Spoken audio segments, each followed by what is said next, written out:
सो आपको तो पता ही होगा एग्रीमेंट और कॉन्ट्रैक्ट डिफरेंट टाइप्स के होते हैं। और अगर आपको ये पता है तो आपको ये भी पता होगा हर इलीगल एग्रीमेंट एक वॉइड एग्रीमेंट होता है by nature, but her void agreement एक इलीगल एग्रीमेंट नहीं होता।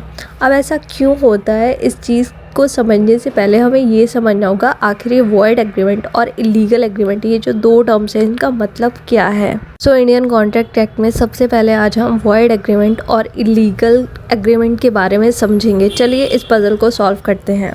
तो इन दो टर्म्स के बीच में डिफरेंस को अपने दिमाग में हमेशा के लिए फिक्स करने के लिए हम एक एग्जाम्पल की हेल्प लेते हैं। एक पर्सन ने दूसरे पर्सन को ऑफ़र किया, तुम्हें एक बच्चे की हत्या करनी है और इस एक्ट के बदले में तुम्हें बहुत सारा पैसा दूंगा। इसको सुन के ही आपको समझ में आ गया कि यहाँ पे मर्डर का ऑफेंस कमिट करने की बात हो रही है। अब मर्डर एक ऑफेंस है हमें कैसे पता है, क्योंकि लॉ ने हमें एक्सप्रेसली मेंशन किया है कि मर्डर एक ऑफेंस है और जिसको कमिट करने के लिए आपको जेल की सज़ा हो सकती है और उसके साथ एक हैवी अमाउंट ऑफ फाइन भी पे करना पड़ सकता है। सो इस तरह का कोई भी एग्रीमेंट जो लॉ की नज़रों में ऑफेंस है और जिसको लॉ ने एक्सप्रेसली फॉरबिड कर रखा है, अगर आप करेंगे तो इस तरह के एग्रीमेंट को बोला जाता है इलीगल, मतलब अगेंस्ट लॉ। सो इस तरह का कोई भी एग्रीमेंट जो विधि द्वारा निषेध है उसको बोलेंगे इलीगल एग्रीमेंट। इलीगल एग्रीमेंट को एनफोर्स कराने के लिए कोई भी पार्टी कोर्ट ऑफ लॉ में नहीं जा सकती। इस एग्जाम्पल में मर्डर कमिट करने के बाद अगर उसको मर्डर कमिट करने के पैसे नहीं मिल रहे हैं तो इस केस में वो कोर्ट में जाके अप्रोच नहीं कर सकता कि कोर्ट उसको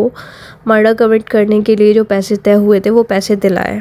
और इन केस कोई ऐसा करता है तो उसको इम्प्रिजनमेंट और पेनल्टी फेस करनी पड़ सकती है। सो इलीगल एग्रीमेंट बाय नेचर अनएनफोर्सेबल होते हैं, मतलब कोर्ट ऑफ लॉ में उसको एनफोर्स नहीं कराया जा सकता क्योंकि कानून की नज़रों में उसकी कोई वैल्यू नहीं होती। कोई भी ऐसा एग्रीमेंट जो लॉ के थ्रू अनएनफोर्सेबल है उसी को बोला जाता है वॉइड एग्रीमेंट। सो इसीलिए हम कहते हैं हर इलीगल एग्रीमेंट एक वॉइड एग्रीमेंट है क्योंकि उसको एनफोर्स नहीं कराया जा सकता।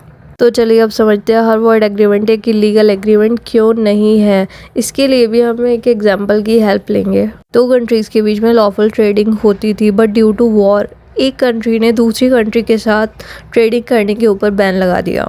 तो अब जो भी ट्रेडर्स थे जो ट्रेडिंग में डील करते थे और जो पहले ही ट्रेड करने का एग्रीमेंट कर चुके थे, उनका एग्रीमेंट चेंज इन लॉ की वजह से अब अनएनफोर्सेबल हो चुका है। अब कोई भी ट्रेडर अपने ट्रेडिंग के एग्रीमेंट को कोर्ट में जाकर एनफोर्स नहीं करा सकता कि मैंने एग्रीमेंट किया था, मैं अगर ट्रेडिंग नहीं करूंगा तो मुझे लॉस होगा, इसलिए मुझे ये ट्रेडिंग करने की परमिशन दी जाए। तो इस तरह के कॉन्ट्रैक्ट जो जिस टाइम पे फ्रेम हुए थे उस टाइम पे वैलिड भी थे, लीगल भी थे, but due to change in circumstances और चेंज इन एनी लॉ वो अब अनएनफोर्सेबल हो चुके हैं। तो इस तरह के कॉन्ट्रैक्ट्स को ही बोला जाता है वॉइड कॉन्ट्रैक्ट। तो जो एग्रीमेंट पहले लॉ के थ्रू एनफोर्सेबल था और कॉन्ट्रैक्ट था, पर बाद में due to change in circumstances और चेंज इन लॉ अब वो वॉइड हो चुका है और इस वजह से अब उसको एनफोर्स नहीं किया जा सकता, पर स्टार्टिंग में जब वो बना था तब वो एनफोर्सेबल था।